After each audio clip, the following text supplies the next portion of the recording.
hôtel boobu lay rue Baobab bu ma jumul Awa Diop Ndiaye di indiwaat problème de sécurité surtout yow mi dëkk ci banlieue bi xam nga ci lu bëri sécurité moom jamono ji lu ñàkk la ci biir réew mi. yii Pape keroog du banlieue keroog à 20h et quelques fii buntu Walfadjri groupe romb di simol.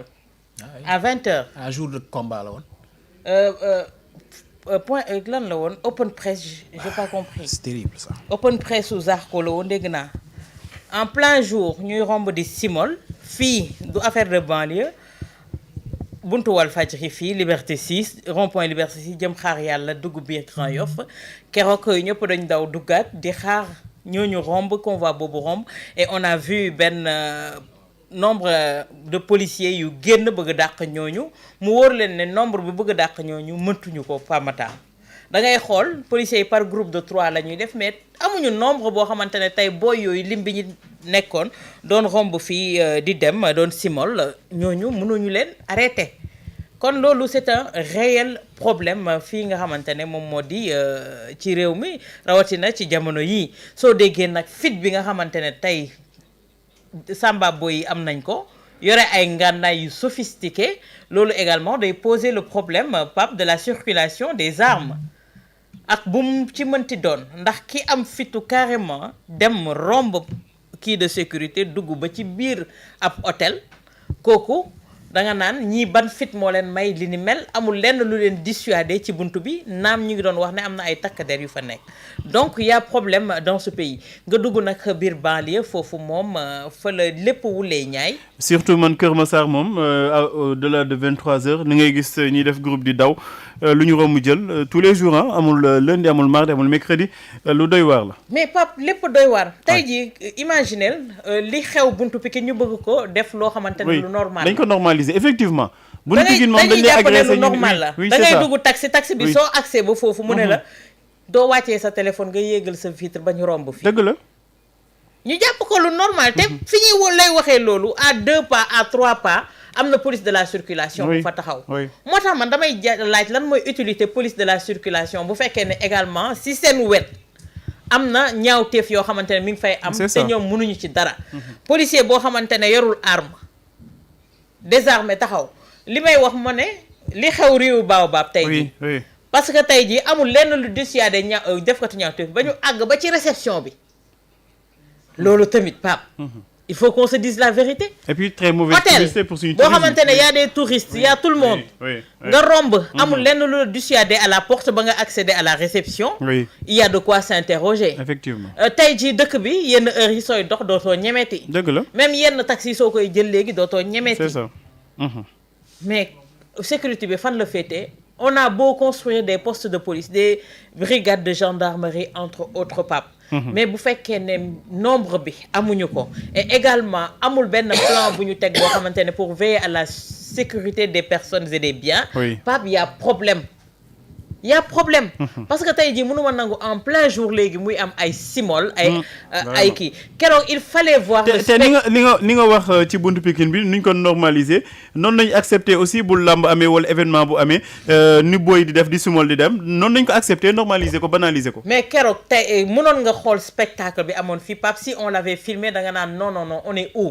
ba pare policiers yi daw si seen ginnaaw di leen topp déggoo li ma la wax lim bi. par groupe de 3 ngay gis ñuy daw si seen mëtuñu par rapport ak booy lim yi ñu tolloon. di simol di romb di dem. di jalonné. c'est vrai et on regarde faire nit ñi dañ koy jàppee loo xamante ne da nga koy wax tey suba doo ko waxaat. c'est sûr tey jii la sécurité.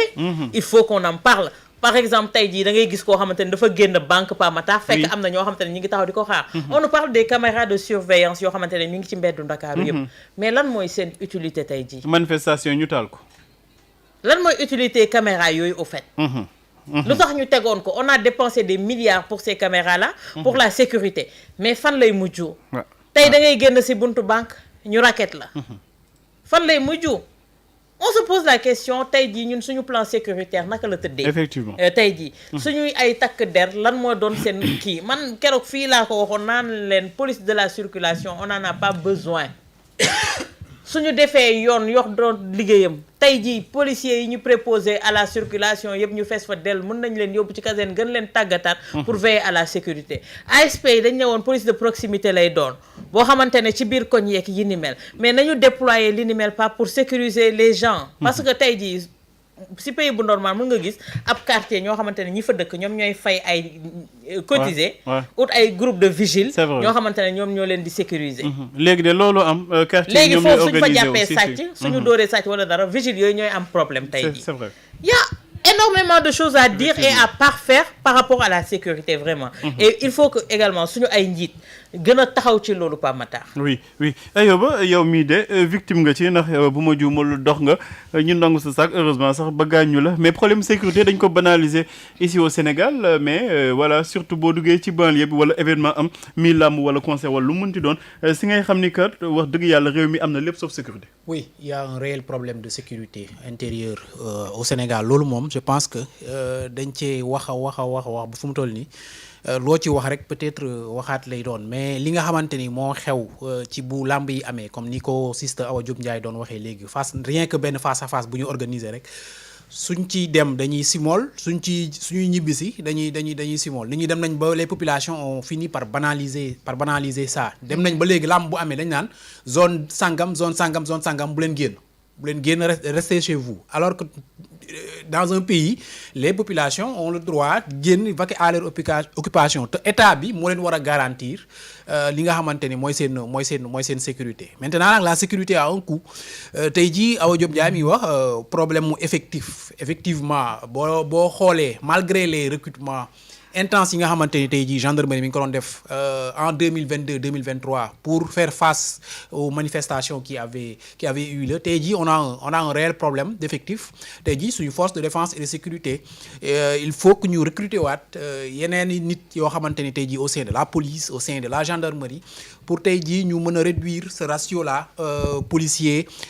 citoyen bi nga xamante ni tey jii mooy permettre au moins chaque policier mu veiller à un nombre raisonnable de citoyens yi nga xamante ni veiller à leur sécurité et à leur bien li xew fi nga xamante ni tey jii mooy Riu Baobab samedi benn élément la boo xamante ni waruñu ko jël à la légère parce que keroog mënoon a doon n'importe quel groupement terroriste boo xamante ni day ñëw jël en otage hôtel boobu te li compliqué mooy il y avait des agents d'une structure de l'État boo xamante ni consortium africain xawma de conseil et d'organisation bi nga xamante ni c'est une filiale de la CDC il y a même des informations qui disent que le matin Fadilou Keïta le directeur de la CDC était dans cet hôtel-là pour seen team building bi ñu doon organiser foofu imaginez une seule seconde tey jii attaque bi fekkoon ko sur les lieux donc voilà tey jii sécurité bi vraiment les autorités doivent y mettre le prix nécessaire parce que ñoom seen rôle la ñu garantir aux citoyens sénégalais sécurité seen bien sécurité ci seeni personnes tey jii tous les moyens doivent être mis en œuvre pour que sénégalais yi quand même ñu bañati amati benn stress par exemple bu ñu organiser combat de lutte wala bu ñu organiser face à face wala kuy jaar comme ni ñu ko waxee léegi buntu Pikine nga war a mën a nëbb sa portable wala kuy dem Kër Massar à yenn heures yi tey jii ñu ne la defal attention sénégalais bu nekk war naa mën a circuler à n'importe quelle heure dans n'importe quel quartier du pays sans pour autant craindre que ay agresseurs dap la pour nangu say bagages on a beau critiquer nu mu tuddati le régime de Yaya Jammeh la dictature nu mu tuddati la gestion dictatoriale de la Gambie à son règne mais Gambie nit ñi dañ lay wax ni mënoon nga fa dox 4 heures du matin doo gis agresseur bu lay dox di la dogaale tout simplement parce qu'il appliquait la tolérance zéro et pour man foofu la ñu war a àgg ak ñi nga xamante ni tey jii ñooy ces malfrats là di kar nit ñi bëccëgu ndar kàmm ci seen oto yi sax di ubbi vitres yi wala ñu toj vitres yi nangu seen i bagages il faut appliquer la tolérance zéro agresseur buñ ci jàpp ñu def la noo xamante ni vraiment tey jii mooy loolu te kuñ ci jàpp it ñu teg la ay peines yoo xamante ni du 2 mois 3 mois lañ ci teg après nga génnaat nekkaat dans les mêmes travaux il faut appliquer la tolérance zéro et aussi donner les moyens nécessaires aux forces de défense et de sécurité pour ñu assurer sécurité ñi nga xamante ni tey jii ñoo les citoyens et leur bien. mais Pape également beneen problème. oui xam nga li xew Rio Baobab tey jii oui, mooy oui. moom laa évoqué sànq. la circulation des armes. effectivement également des armes C'est ça. lourdes Pape. et souvent sax ñoom malfrats yi armes yi ñu yor ñoom ñooy gën a xarañ ñooy gën a voilà sophistiqué que armes yu policiers yi di yor. bien sûr mooy li ni mel moom mooy wax ji Pape fan la ñu procurer woo armes yooyu. parce que amoon na ay temps am na ay marché yoo xamante ne dañoo ciblé woon ne marché yooyu ñoo doon jaay armes yi mais ay armes artisanales la woon. mais tey jii on te parle d'armes lourdes à la main de malfaiteurs. armes yooyu fan la jugee naka la def ba dugg suñu réew mi ba mun fee circuler ba ay samba booy di ko yor. di ci rayante. Il y a un contrat d'armement nébuleux qui a été signé. 45 milliards déedéet mais sans loolu avant ñuy àgg ci 45 milliards d'armement yi. période bi nga xamante ne coow li amoon na. da nga doon gis ñu ne la ñii ay nervi la ñu yore ay armes lourdes. nervi yooyu fan la ñu jaar ak armes lourdes yooyu. est-ce que tey jii indi nañ ci lu leer ba nga xamante ne tey jii mun nañu xam armes yooyu fan la nekk entre les mains de kii ba nga xamante ne tey Pape loolu day bokk ci kaaraange li nga xamante ne moom moo di réew mi. am na zone yoo xamante ne dañ fa doon defar li nga xamante ne moo di ay armes. zone yooyu tey jii ndax ba léegi ñi ngi fay continuer defar armes artisanales yooyu ndax takk der yi ñi ngi def li nga xamante ne moom moo di seen liggéey Pape on avait de très très très bons enquêteurs par rapport à ça. da nga doon toog ñu démanteler réseau yooyu. mais wàllu armement yi nga xamante ne moo doon circuler temps wu nervi yeeg yi ni mel ba léegi mosoo dégg ñu yéey yàbbi ci il faut qu'on en parle et il faut que ñu teg dara ci loxol askanu Sénégal ba nga xamante ne tamit ni ko ay boo waxee la peur doit changer de camp. amoon na période boo xamante ne amoon na un très grand commissaire bu fi nekkoon damay fàtte son nom mais période bi mu doon def rafle la peur avait changé de camp. mais il faut que ñu dellu si waat ci loolu la peur doit changer de camp. tey li ñu nemmeeku woon ba nga xamante ne tey way politique yi dañu jëloon le dessus par rapport à nos éléments de sécurité. tey jii war nañu revenir à la normale ba nga xamante ne la sécurité sera pour tous les citoyens sénégalais. sans parti pris te armes yooyu ñu xamal ñu fan la dugg Pa Matar ñi ko yore woon itam ana ñu fan la ñu jaar loolu suñ ko xamee rek on va régler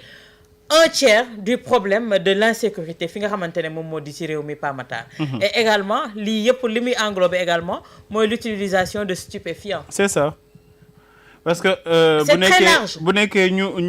xale yi ne ci banlieue bi ak environ di def ñaawteef yi ay xale yu ndaw nañu mais kenn lu si utilisation de stupéfiants parce que keroog da nga dégg ki ñu naan dafa jéemoon violé ab xale ba rey ko lu ñu wax mu ne dafa tàggalikoon sagom dafa jëloon sinébar loolu itam il faut ñu wax ci imaginer nga toog nga Sénégal depuis un certain temps ay saisies record de drogue dure lañ lay wax te doo dégg mu ko ñun la pénurie am na voilà yooyu yëpp mi ngi fi li ni mel mooy engendrer délinquance bi ñuy nemmeeku insécurité bi ñuy nemmeeku loolu tamit Pape il faut ñu wax ci parce que yow toog nañu fii ñu dégg saisir record yooyu ñu dem ba naan est-ce que Sénégal nekkul plaque tournante de la drogue rawatina de la drogue dure fi mu nekk yamba dañ ko sax banaliser mais on parle de drogue dure moo ëpp léegi on en parle maintenant Pa Matar loolu yëpp nag je pense que il faut poser ce problème là et être dur et rigoureux par rapport à ça Pape parce que lii su continuer jeunesse bi nga xamante ne moom la ñu bëgg sax ñu liggéey bi jeunesse boobu moom wax dëgg neex yàlla ñàkk nañ leen ndax dootuñu amati benn kàttan ndax ñoom ñëpp sinébar bi yàq na seen yaram yi Ayoba wàllum sinébar bi bëgg naa nga àddu ci tuuti mais aussi quand même l'État quand il veut il peut parce que bañ ñuy bëgg tëj ci kër yi jamonoy Covid bi kenn sañ te génn parce que tout simplement armée que police ak gendarmerie ku génn ñu duma la est-ce que quand même duñu delmaat ci voilà di gisaat présence bu effective des forces de l'ordre ak de défense pourquoi pas ci dëkk bi. Bien sûr quand l'État veut l'État peut et c'est du devoir de l'État d'assurer la sécurité des citoyens je pense que loolu mooy li nga xamante ni priorité absolue la citoyen bi warul am benn crainte en tant que génn dem vaquer à ses occupations dem liggéey dem jàngi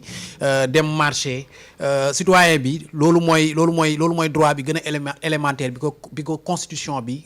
consacré muy la liberté de circuler bu demee nag ba ci dëkk boo xamante ni tey jii dañ lay wutal heure booy circuler ak endroit yi nga xamante ni tey jii foofu ngay circuler ça pose pose réellement problème tey jii da ngay jógee da ngay dem liggéey guddee waaj ñun la bul jaar bërëb sàngam bul jaar bërëb sàngam bul jaar bërëb sàngam donc tey jii pour man ça doit figurer dans les super priorités yoo xamante ni tey jii gouvernement bi moom la war a doxal mooy ñi ko Awa Diop terme bi Awa Diop Ndiaye utilisé la peur doit changer de camp. Effectivement. C'est-à-dire tey jii agresseurs yi ñoom ñoo war a ragal tey jii sax di génn di agressé loolu waratuñu nekk ci jamono joo xamante ni nit ñi ñooy ragal génn seen buntu kër yi pour dem doxi seen soxla tout simplement parce que agresseurs yi dañuy craindre agresseurs yi mais agresseurs yi ñoo war a tey jii ragal a commettre seen crime yooyu nga xamante ni ñu ngi koy commettre tout simplement parce que kuñ ci jàpp peut-être que tey kenn dootu la déggati dañ lay mettre hors d'état de nuire et on a posé le problème nu mu tuddati stupéfiants yi ak drogue bi et ça circule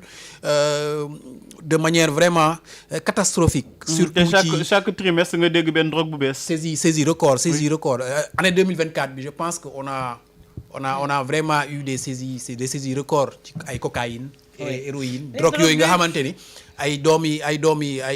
nu mu tuddati doomi borom barke yi ñoom ñoo koy jënd mais léegi Sénégal quand même mënoo toog 2 mois déggoo ñu ni saisir nañ benn tonne cocaïne wala héroïne donc loolu pour man tamit ça va nu mu tuddati ñaari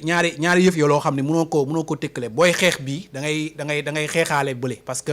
l'un entraîne forcément l'autre bu fekkee ci banlieue bi jeunes yi amuñu liggéey tey jii seen échappatoire bi ñu am mooy jël ay sinébar pour dem agresser ça pose réellement problème donc c'est un problème boo xamante ni il faudra le régler en profondeur d'abord régler le problème de l'emploi avant ñuy régler problème emploi bi foog ñu régler problème circulation drogue bi nga xamante ni mooy dem ci suñu yenn quartiers yi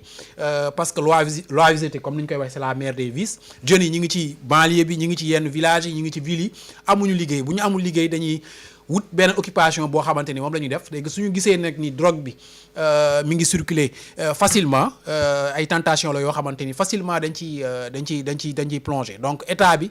moo war a jël question bi pour man à bras le corps parce que la question de la sécurité c'est une question globale boo xamante ni bëri na ay bopp yoo xamante ni moom nga war a dagg donc ci loolu la ñuy commencer donc drogue bi benn pàcc la boo ci xamante ni bu ñu war a xeex la ak doole après nag buñ ci jógee comme ni ma ko waxee léegi ñu appliquer la tolérance zéro ci li nga xamante ni mooy agression yi. mais drogue bi Pape. xam nga dañ ko criminaliser.